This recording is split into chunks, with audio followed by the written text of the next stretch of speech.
اعوذ باللہ من الشیطان الرجیم بسم اللہ الرحمن الرحیم کافہا یا عین صاد ذکر رحمت ربک عبدہ زکریا۔ پناہ مانگتا ہوں میں اللہ کی شیطان مردود سے، اللہ کے نام سے شروع جو بڑا مہربان نہایت رحم کرنے والا ہے۔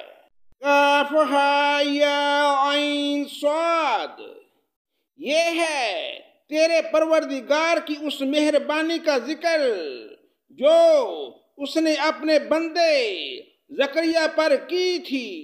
اذ نادى ربہ نداء خفیا، جب اس نے اپنے رب سے چپکے چپکے دعا کی تھی۔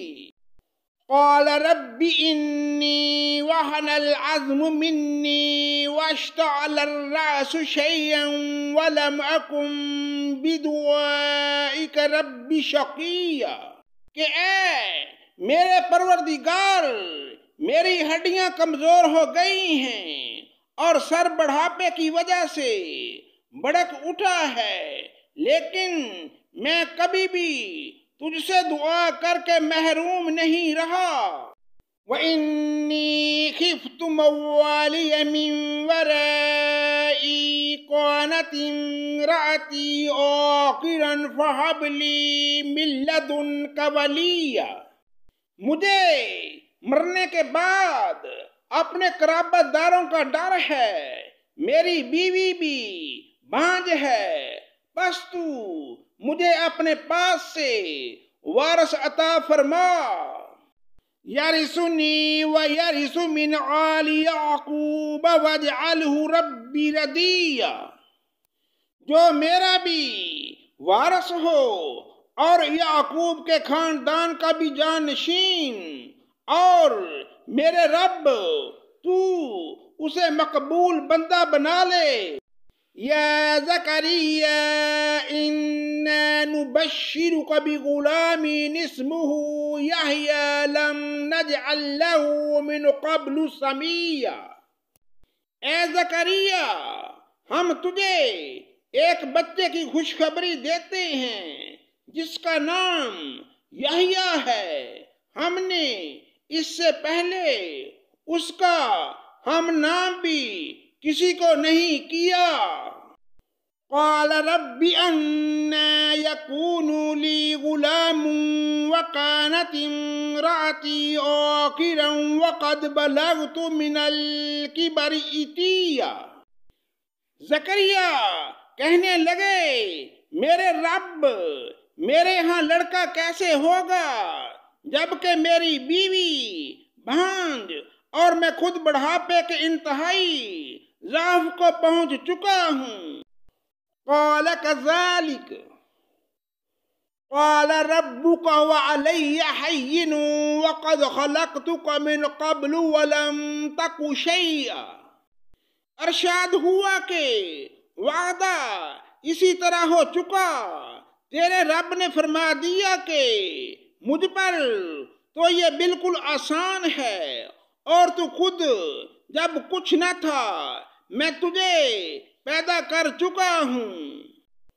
قال رب اجعل لی آیہ قال آیتک الا تکلم الناس ثلاث لیال سویا، کہنے لگے میرے پروردگار میرے لیے کوئی علامت مقرر فرما دے۔ ارشاد ہوا کہ تیرے لیے علامت یہ ہے کہ باوجود بھلا چنگا ہونے کے 3 راتوں تک کسی سے بول نہ سکے گا۔ فخرج على قومه من المحراب فأوحى إليهم أن سبحوا بكرة وعشيا، اب زکریا علیہ السلام اپنے حجرے سے نکل کر اپنی قوم کے پاس آ کر انہیں اشارہ کرتے ہیں کہ تم صبح و شام اللہ تعالیٰ کی تسبیح بیان کرو۔ یا یحییٰ خذ الکتاب بقوۃ آتیناہ الحکم صبیّا، اے یحییٰ میری کتاب کو مضبوطی سے تھام لے، اور ہم نے اسے لڑکپن ہی سے دنائی عطا فرما دی۔ وَحَنَانًا مِّن لَّدُنَّا وَزَكَاةً وَكَانَ تَقِيًّا، اور اپنے پاس سے شفقت اور پاکیزگی بھی، وہ پرہیزگار شخص تھا۔ وَبَرًّا بِوَالِدَيْهِ وَلَمْ يَكُنْ جَبَّارًا عَصِيًّا، اور اپنے ماں باپ سے نیک سلوک کرنے والا تھا، وہ سرکش اور گناہ گار نہ تھا۔ وَسَلَامٌ عَلَيْهِ يَوْمَ وُلِدَ وَيَوْمَ يَمُوتُ وَيَوْمَ يُبْعَثُ حَيًّا، اس پر سلام ہے جس دن وہ پیدا ہوا، اور جس دن وہ مرے، اور جس دن وہ زندہ کر کے اٹھایا جائے۔ صدق اللہ مولانا العظیم۔